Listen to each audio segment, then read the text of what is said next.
Hello, hello.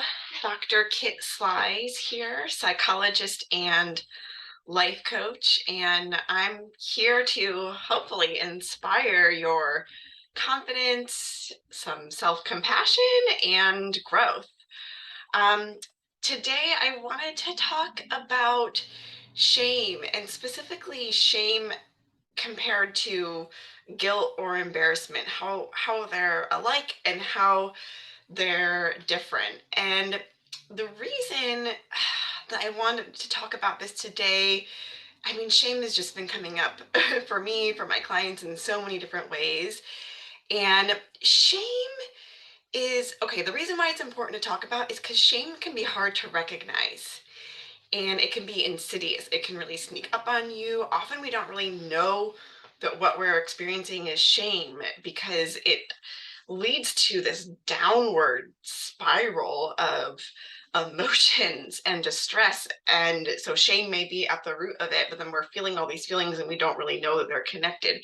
So I think it's important to talk about what shame is, how it's different from guilt and embarrassment, and then what the implication of each one of those experiences is.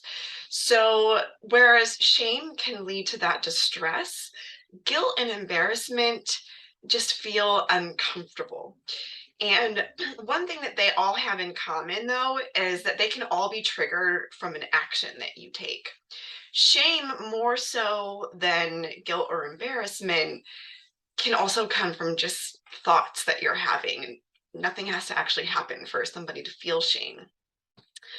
So, guilt usually comes from um, your value being violated by something that you did. So, for example, let's say that you have a value, that kindness is a really strong value that you have.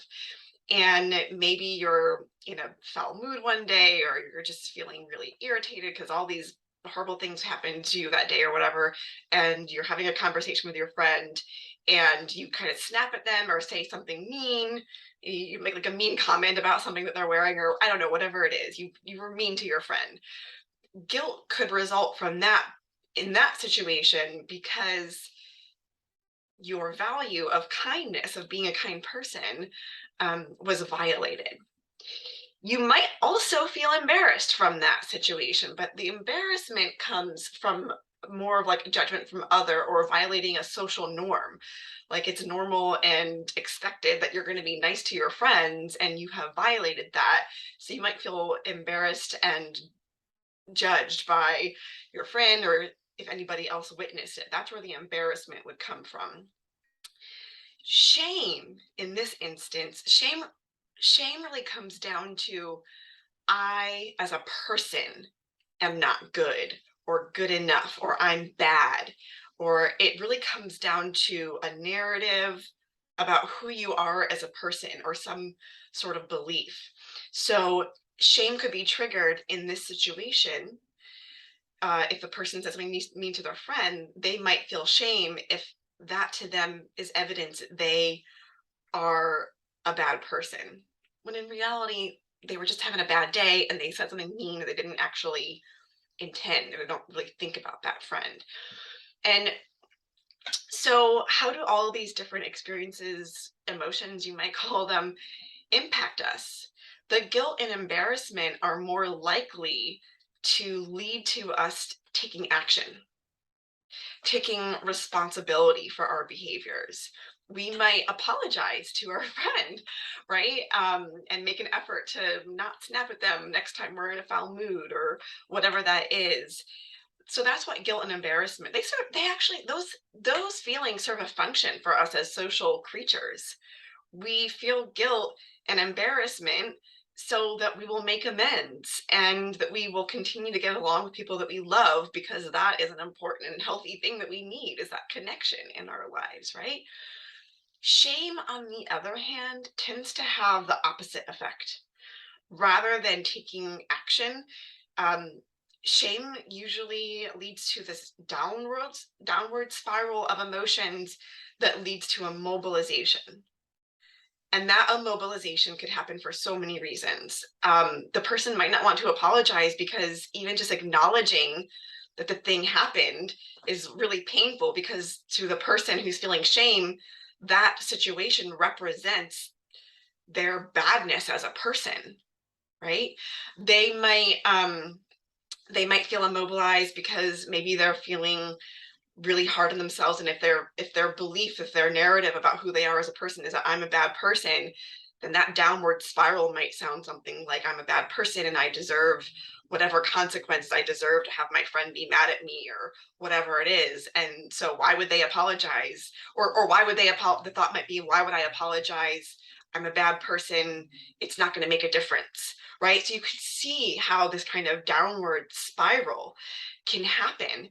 And this downward spiral, the way that it spirals, there's the experience of shame, and there's all these thoughts that we have, this negative self-talk where we are really mean to ourselves, right? Where we're kind of beating up on ourselves. This can set people up for feeling sad, or for folks who are prone to depression, it can lead to that experience as well of feeling depressed. So again, whereas guilt and embarrassment, there's an opportunity from those feelings to align with values. With shame, guess what? There's actually still an opportunity here. It can be a little bit harder to access. But the opportunity is to be kind to yourself, to have some self-compassion. And so that's why I think it's important to acknowledge what shame is and where it comes from. Because if you are somebody who experiences that, um, the first step in finding a different way of reacting in those moments is acknowledging that you're having the shame in the first place. That acknowledgement, part of that acknowledgement is that shame is painful.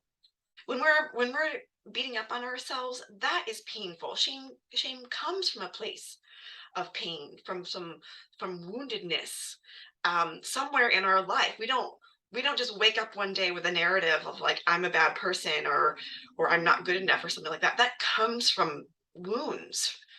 So it's important to acknowledge that shame is painful, that you're not alone in that, and that if you're feeling that way, some things that you can try.